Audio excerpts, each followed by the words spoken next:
Hidden in plain sight. Clues within every update. A trail of breadcrumbs leading to Conan Exiles' final secret. And after nearly 5 years of searching, we finally found it.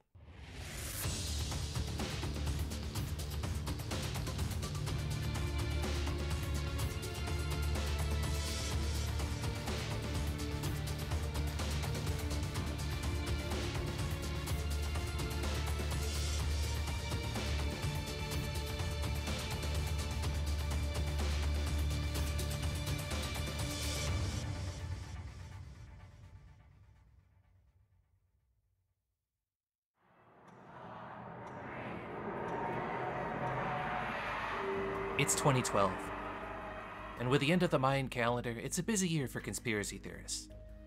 Perfectly poised to take advantage of this, Funcom releases their ambitious new MMO, The Secret World, a world where every conspiracy, myth, and legend is true, complete with a Mayan end-of-the-world event. With secret societies, the Illuminati, and a universe saturated with sci-fi and horror references, if you loved the weirder things in life, this game was practically made for you. One of the very first quests you'll encounter will have you following trails printed into the pyramids of manhole covers, deciphering riddles, dodging tons of false hints and red herrings to find clues in Illuminati paintings, which point to clocks in the world that give you specific passages in the Bible to get the code for a locked basement you'd only find if you had already spoken to NPCs to know the town's history and the name of its founder, before needing to translate Latin to break into an abandoned terminal. And the puzzles only get more complicated from there. Even the main game's story was fleshed out through riddles whispered to your character throughout the game, only truly making sense once you've explored every nook and cranny to put all the pieces together. It was a one-of-a-kind game, and attracted a unique player base. People willing to spend weeks knocking their heads against the wall to solve ridiculous puzzles using only the most vague and cryptic of clues. A character trait that becomes very important in this video. Those of you that play Conan may know that Funcom still has a passion for this kind of storytelling. When sorcery was first announced, it was done so through torn cryptic messages, mysterious images of altars filling with blood, clues hidden in the final moments of otherwise unassuming YouTube videos.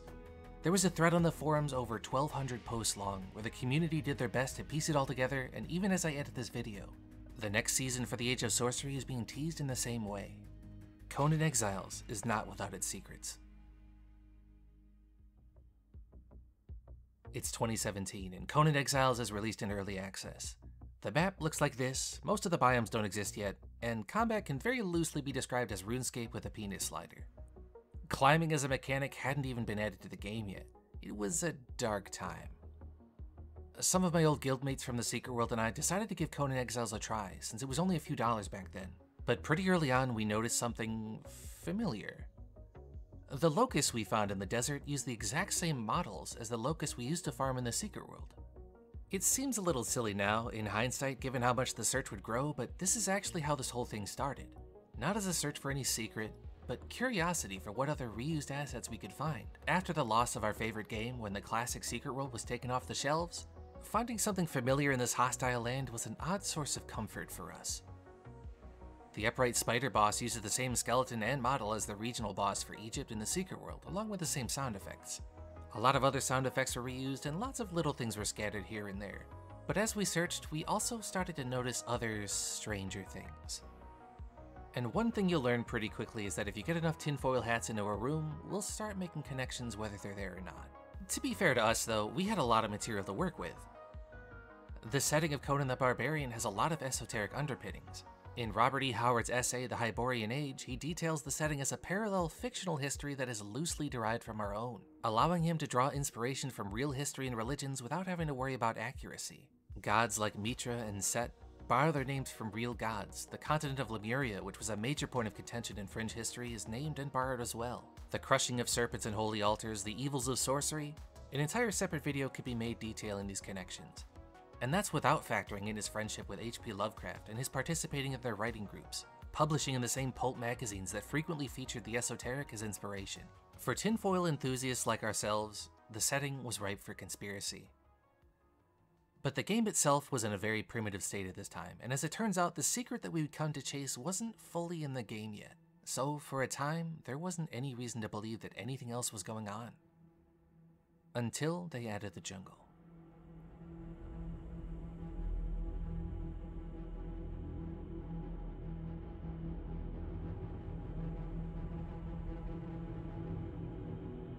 creatures, secrets, and the palace of the Witch Queen. What we found inside this dungeon would turn our harmless Easter egg hunt into a multi-year search for Conan Exiles' greatest secret. Since the dawn of time, symbols have been used to both reveal and conceal information. From the earliest cave paintings to the complex layered secrets of religious icons, images and their interpretations have been central to the development of our species. But where the symbols of the past were vague by their nature, symbolism would become cryptic by design. In the mystery cults of the Greco-Roman world, symbols allowed you to display information without it being understood by the uninitiated. Dense layers of information hidden in plain sight. One cult in particular has its roots in Egypt and plays a central role in our quest: the mystery cult of Isis. As the story goes, Osiris ruled over Egypt before being slain and dismembered by his brother. His wife and sister Isis mourns for him and gathers up his scattered remains, using them to bring him back to life. The story can be traced all the way back to the 25th century BC, so there are many different versions. But nearly every detail from who killed him and even who died can change depending on what region of the world and what time period you're looking at. We're playing a 4,000-year-old game of telephone here, so for the sake of clarity, understand that everything we talk about will be from the perspective of the modern occult conspiracy theorist, since that's the setting we can expect Funcom to be familiar with. So the interpretations you hear may not be considered orthodoxy. Isis would develop into an extremely complex goddess. Originally, she would be associated with rebirth, the afterlife, necromancy, and magic in general, from using magic to heal Osiris and bring him back from the dead.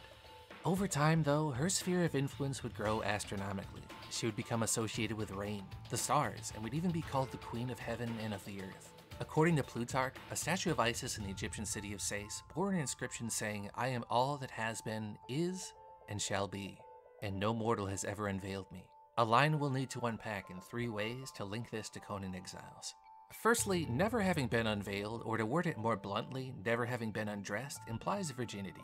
And when Christianity came to prominence, the worshippers of Isis would adapt the old iconography of Isis nursing Horus into the new Mother of God, who would also come to be known as the Queen of Heaven in some Christian sects. Whether or not the birth of Horus from Isis counts as a virgin birth is a gigantic can of worms, and frankly it's irrelevant for this video, so we'll ignore it. The important takeaway is that in the occult world, she would come to embody the archetype of the Celestial Virgin. If you've ever wondered why so many icons of Mary have her crowned with 12 stars indicating the 12 zodiac signs of the heavens, it's because many of the depictions of Mary in the classical world were inspired by depictions of Isis. Secondly, the reason it's called the Cult of Isis and not the Cult of Isis and Osiris is because the initiate was believed to take on the role of Osiris and would experience a kind of spiritual death and rebirth during their initiation. From a spiritual perspective, you cease to be a mere mortal, and the deeper secrets of the cult would be revealed or unveiled to you. Whenever you drink a lotus potion, a glowing light leaves your body and floats away, leading you in the direction of some story-relevant location depending on the potion you drank. The Black Lotus is associated with death and dreams in the world of Conan. The description even reads, the juice of the Black Lotus is death, and that the sorcerers of the Black Ring are able to use it to regain their necromantic powers. Curiously, instead of dying after drinking a Black Lotus potion, the glowing wisp it creates will lead you to the Chaos Mouth altar, which is where you can craft the item that destroys your bracelet. The lotus associated with death, magic, and necromancy brings you to a place where you can achieve freedom from the slavery of the bracelet. And after defeating the Witch Queen, a queen of magic whose palace is right next to the garden where the Black Lotus grows, Rasma describes being possessed by the Witch Queen in a way that's a little peculiar. Such power and knowledge. I stood on an island in a vast ocean. I could see across the water in every direction. And that ocean was time. The third detail is the concept of the veil itself. Rending the veil is a phrase used a lot when discussing magic or the occult, and Renaissance philosophers frequently use the image of Isis unveiled to indicate enlightenment, or the veil of ignorance being lifted. While the occult world would use the veil to represent the keeping of secrets, secrets to be unveiled through careful study. Which brings us to what we've ultimately been working towards. This modern print of Isis, commissioned in the early 20th century by the Freemason Manly P. Hall, it contains all of the relevant symbols she'd come to represent over the years. Those of you familiar with a tarot deck might see the similarities between this depiction of Isis and the card of the High Priestess. It shouldn't surprise you to know that many of these things have very similar roots.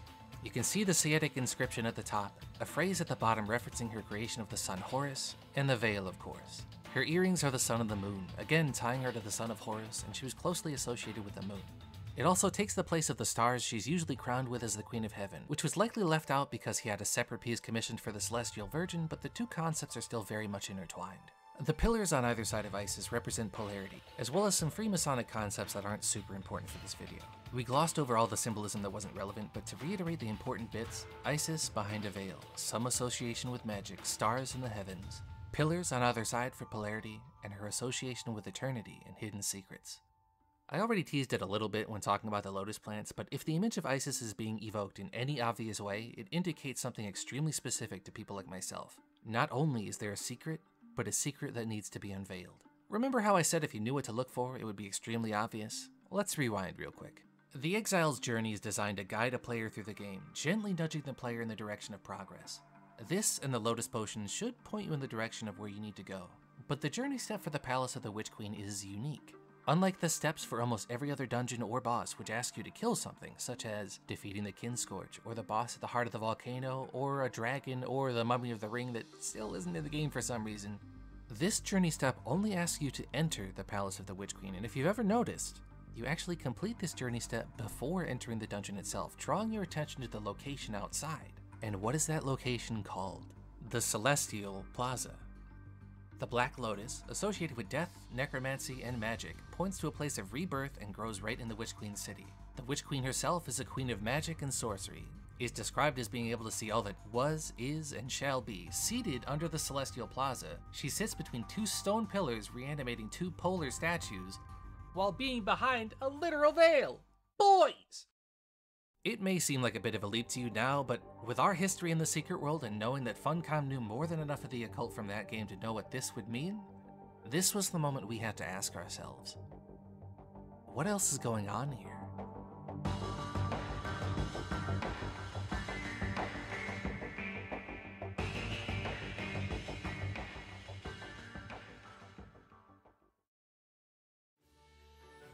After our discovery, everything would be a flurry of suspicion and conspiracy. People like us don't need a lot to start digging, and after seeing the equivalent of having somebody grab you by the shoulders and scream that there's a secret, we were off to the races. Nothing was too small to study, and no conspiracy was too wild. In the discovery phase of unraveling this kind of secret, you need to cast a wide net. There's a crack in this wall. What's up with that? The unintelligible legendary mace has a description that seems like nonsense. But is it? This one spot is the only place in the Exiled Lands that has a weird windy sound.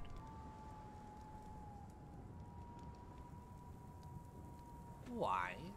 The sun and the moon don't rise and set where they should. What's going on there? And the more questions we asked, the more questions we had, and the more connections were made.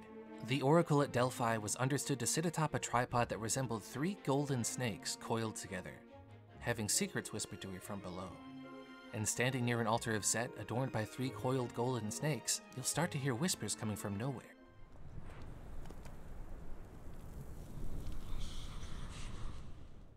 Tablets with an ibis-headed god on them, referencing the god Ibis from Conan lore, but placed in a way that could be referencing Hermes Trismegistus, famous for his emerald tablets. It felt like under every rock there was another thing to see. So we traveled the world, dying of heat stroke in the volcano, philosophizing about Ymir in the north, by the gods of ice and snow, a new dream approaches. The Eleusinians had an esoteric understanding of dreams, and fun fact, in Christianity, God puts Adam to sleep before removing his rib to make Eve. Not for nothing, and I'm only just saying, but the Bible technically never says he wakes up. I'm just saying. Obviously, it's implied he wakes up, and let's be real, how can a man get any sleep with a woman naked? Am I right? That was a joke, don't cancel me. But to say we were digging deep is an understatement. We were counting every eye on every boss, connecting dots that weren't even there. Hopefully this part of the search is the closest we'd ever get to experiencing pure schizophrenia. But we were also dancing around a somewhat uncomfortable question. Okay, so there's symbolism, so what? Like we said earlier, the world of Conan is built on a quasi-historical setting, and the original stories have all kinds of symbolism that is derived from the real world.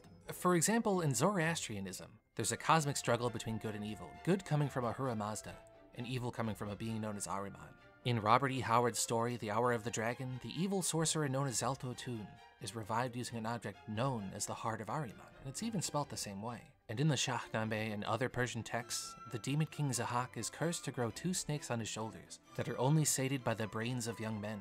The imagery of twin serpents turned inwards towards sacrifice features prominently all over the world of Conan. And not for nothing, but the imagery of a god of justice fighting against a serpentine god of evil isn't exactly rare either. I could go on, but you get the point. If we made a note for every single thing we found that seemed to be referencing something else, we'd be circling the entire map. What we actually needed was two things. Firstly, some way to cut through all the background noise to see only what was important. Secondly, some kind of context. What exactly were we looking for? What clues should we be testing in the first place?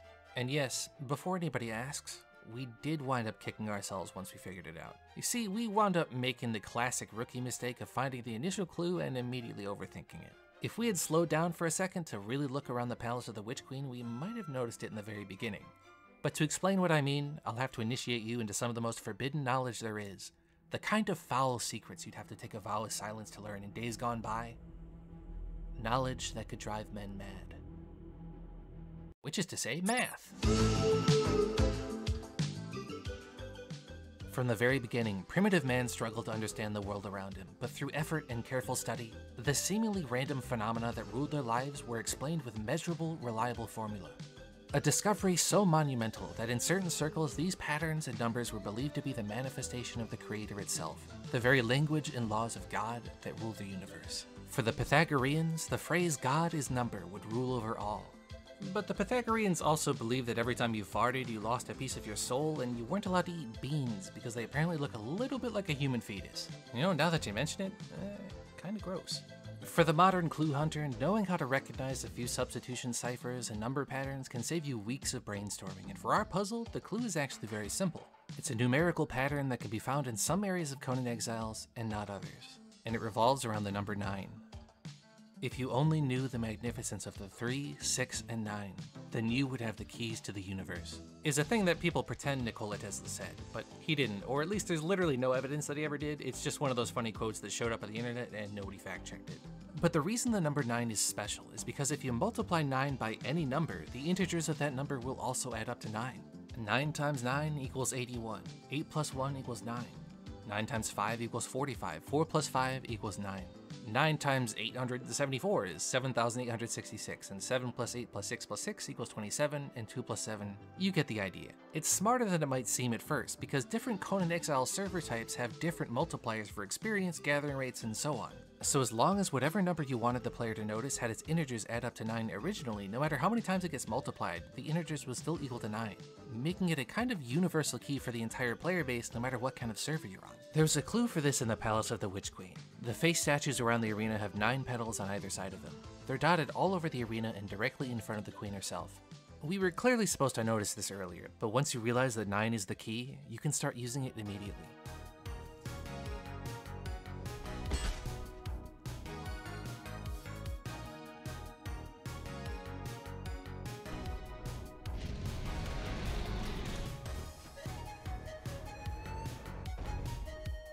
Oh yeah, it's all coming together.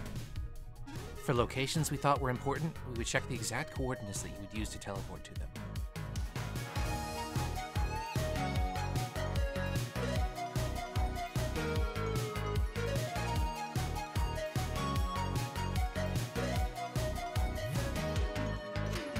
Sometimes the location would directly reference the number 9, the hand of the maker for example, which could itself be a reference to the original mover. In its palm is the Harlot's Journal. But just as it was all starting to come together, it would start to fall apart. We had the key, but finding context would be another issue entirely. At this point, we were still finding clues, we just didn't quite know what to do with them. And over time, the search began to slow down. The days turned to weeks, the weeks turned to months. All of our initial enthusiasm and drive was starting to dry up, and without even a single indication from Funcom that there even was a secret, we started to think that maybe it was nothing after all. This was around the time that I started getting into the PvP side of the game, so I wasn't spending as much time looking for secrets, and my old guildmates had started to move on to other games since they had their fill of Conan and weren't interested in PvP. The project was on ice. I'm sure some of you noticed in the beginning, but this video was dedicated to a member of the team who passed away. Don't worry, it was natural causes. He was just old. He was in his late 80s. A true boomer gamer. But he was the guy we could always turn to when we were stuck on a puzzle. He was the one who spotted the number pattern that revealed so many clues, and it's safe to say without him we wouldn't have gotten half as far as we did. But I didn't say that just to fluff him up, even though he deserves all that and more, but because this is ultimately what held this project together. When Ozark passed, the news spread around some of the Secret World Discords I'm still in, and we all got together to chat. We reminisced about him, the good old times, farming layers, running dungeons, spending endless nights trying to crack those bullshit investigation missions together, and the fun we had doing it all. We talked about the community we used to have before the Secret World was replaced. See, I don't know how many of you have ever experienced the death of an MMO, but depressing is an understatement. The friends and communities that you had been a part of for potentially years get torn apart, and in hindsight, when Conan Exiles came out, looking for Secret World models and finding Easter eggs was kind of our way of trying to keep the magic going and hold everything together. Inevitably, as we talked, the topic of the search came up. Even if we had gotten stumped, it was kinda nice for us to have been working on a puzzle again, like the good old days. And for a project that we had started with Ozark, with everybody being back together, it felt only right to give it another try. So we rounded everybody up and put on our tinfoil hats one last time. Minus one old man.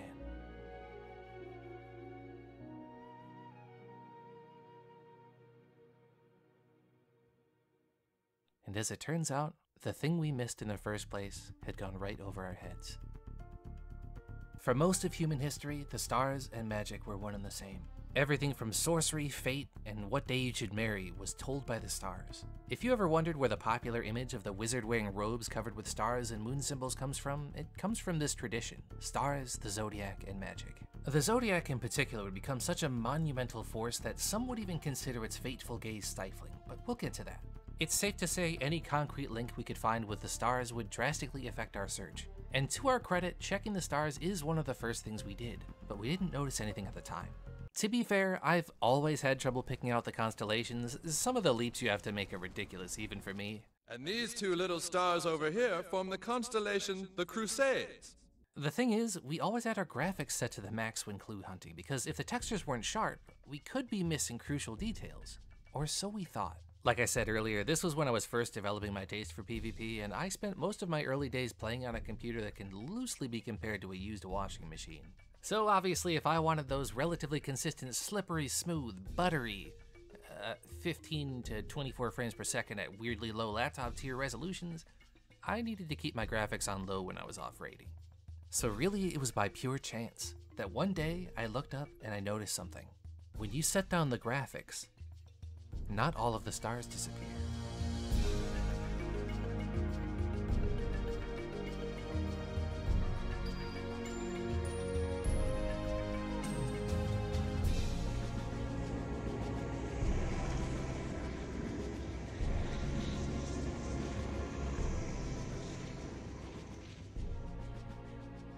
With this, we could finally make the progress we needed.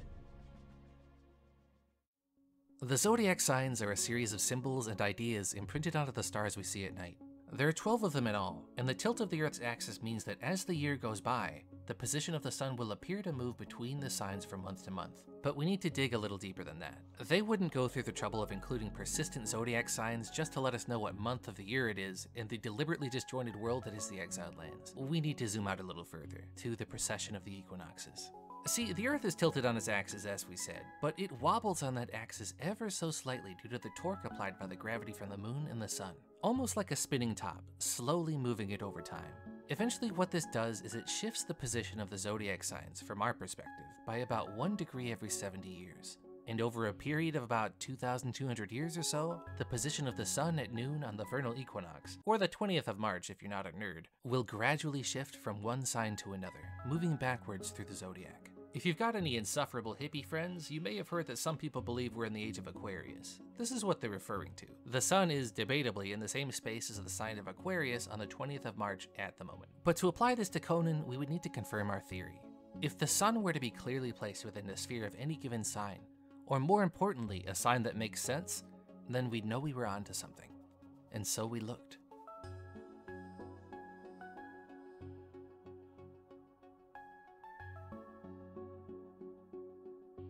The sun at noon is right inside the sphere of Aries, which corresponds to the age of about 2000 BC to 200 AD, give or take a few hundred years.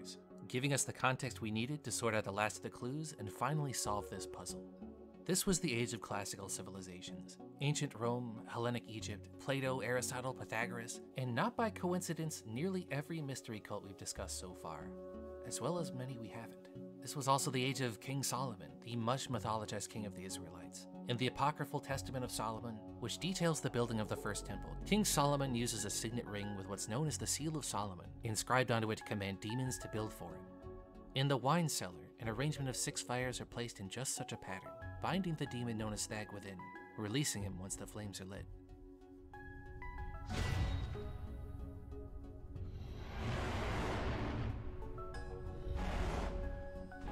But as you might have noticed, Judaism, esoteric Christianity, and the Zoroastrianism that we're about to talk about are living and currently practiced religions, not cults. I mean, unless you're the type of person to wear a fedora unironically and have an aversion to soap, but I digress.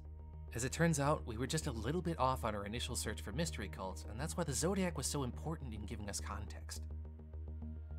In reality, each clue we had found was a thread connecting it to a much larger concept. One that Funcom is intimately familiar with. Prisca Theologia, or the idea that nearly every religion in the world stems from a single divine source, the original wisdom religion. Prisca Theologia is an idea that sprouted up all over the place going back really as far as you'd like to look. But as far as the Western occult is concerned, the concept really took off with the Theosophists of the late 1800s after its founder, Helena Blavatsky, wrote a book that among many other things compared the similarities between major religions and attempted to connect them together. This book was titled Isis Unveiled. Hey, that sounds familiar. And it's considered one of the most important texts in Western esotericism. The Secret World borrows heavily from this concept for its main story, tying together all kinds of disparate settings and faiths, using their esoteric underpinnings and common symbolisms, largely using the universality of sun worship. The sun-worshipping Mayans, the Morning Light cult, Akhenaten, the Black Pharaoh who tried to enforce the worshipping of the sun in Egypt, or the many Roman sites dedicated to Sol Invictus. That game puts a fun twist on it that I won't spoil, even though the story for that game will likely never be finished, but I mostly bring it up once again to show that Funcom is familiar with the concept. In fact, you might have noticed recently that solar imagery continues to be a focal point in Funcom's storytelling. But Conan Exiles has a religion of its own that's not only closely modeled after what Theosophists would consider a wisdom religion, but is also tied to the sun, Funcom's preferred focal point for these kinds of puzzles. And it was at its largest during the Age of Aries. Like so many things on our journey, we noticed the similarities between the in-game religion of Mitra and the classic cults of Mithra pretty early on. Mithra was a god of oaths and contracts, of war, of justice, and the light of the sun. But so much of the Conan universe is inspired by real religions that without any additional information, it was only a neat coincidence at first. But towards the end of our journey, we had a lot more to chew on. The item ID for the highest tier Mitra altar is 80973, and the cult of Mithra was at its peak during the Age of Aries, and Mithra's altar is covered with solar rays. More than enough hints for us to look a little closer at its roots to find more. Roman Mithraism held the slaying of the cosmic bull as central to their cult. It's believed that the prevalence of bull slaying around this era relates directly to the zodiac. As the age before Aries was the age of Taurus, or the bull, the slaying of the bull could be a reference to the changing of these ages, which the ancients were very familiar with. In the Epic of Gilgamesh, he also slays the bull of heaven, as do more than a few legendary heroes from this age. And in the sacred grove of Jebel Sag, there's a boss that doesn't quite belong. In this primal, dreamlike place, you'll find gorillas, panthers, humans, even werewolves, and all of these things can be found elsewhere in the exiled lands, but as we drift further in time, we find something odd.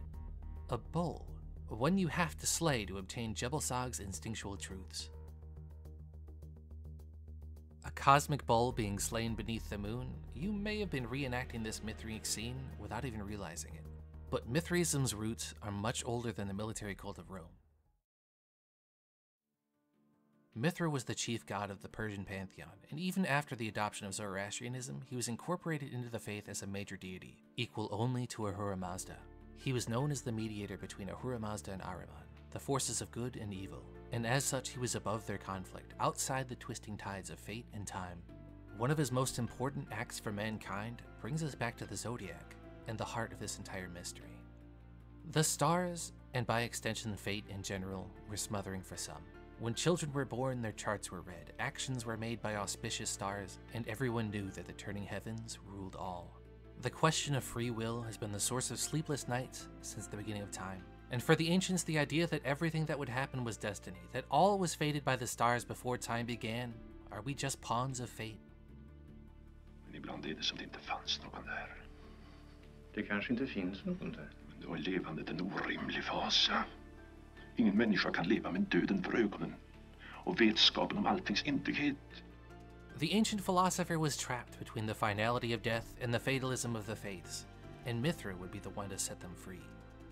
It was believed that Mithra himself, being above good and evil and outside the fatalism of death and time, grabbed hold of the firmament and knocked it off its balance ever so slightly, causing that precession of the equinoxes. When astrologers noticed this minor change over time, in their minds it answered that age-old question of free will in a comforting way. If these permanent fixtures of fate, these rulers of the world, could themselves be shaken by even a single degree, then maybe we weren't slaves to fate after all. And because fate, time, and death were all used interchangeably, the wisdom of Mithra would literally conquer death for them. And there's a beautiful message in that. Wisdom is what sets you free. It wasn't mystery cults we were connecting, it was this. The Eleusinians with Demeter, using the torch of wisdom to rescue Persephone or the human soul from the death of ignorance. And they're dreaming at night to learn more. The worshippers of Isis and their rebirth through the wisdom of the mysteries. The Mithrius overthrowing fate and death through the wisdom of the equinoxes. The wisdom of King Solomon that binds the evils of fate. And just maybe our own journey to gather the wisdom needed to escape the exiled lands. A defiance of fate if I've ever seen one. And as for those fateful stars, as it turns out, they might have had their roots in something truly mundane after all. An archaeoastronomist named Bernie Taylor noticed something when studying the 40,000-year-old cave paintings in the El Castillo cave in northern Spain. You can swim across the Strait of Gibraltar. It's something people do recreationally even today. And if you were to make that journey, the animals you would see on that journey from Spain and into Africa closely match the paintings on the caves, and even odder still, the animals on the cave wall match exactly what you would see in the constellations from the perspective of someone around the Mediterranean. He refers to it as the Paleolithic hero's journey. For all the trouble those stars have caused, it might have just been a couple of Paleolithic shitposters going on an adventure. Wisdom truly does set you free, and for a game like Conan Exiles, there couldn't be a more fitting message. And now, after 5 years of searching, finding the depiction of Isis, the research, the sleepless nights, the Hail Marys, the luck that revealed so much and the tragedy that held us together, it was time for us to finally put this puzzle to rest, and oddly enough, this would be the easiest part. It'll take some explaining, of course, but every piece of data we found could be connected with a similar pattern, and when viewed from this spot, you'll see something special. There's a pattern built into the city itself, referencing everything we've talked about, and the further away we get, the easier it's going to be to see. Think of everything we've talked about so far, and see if you can figure it out before I show you. I'll give you an outline from a little higher up, so that maybe you can see what we saw.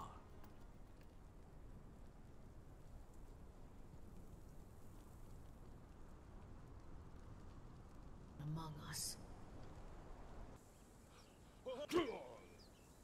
Yeah, the whole story was fake. None of those people are real. That guy that died, he didn't even exist. There was no 5-year search either. This entire video was just an excuse to point out that part of the unknown city looks kind of like Among Us on the map. So, get bodied.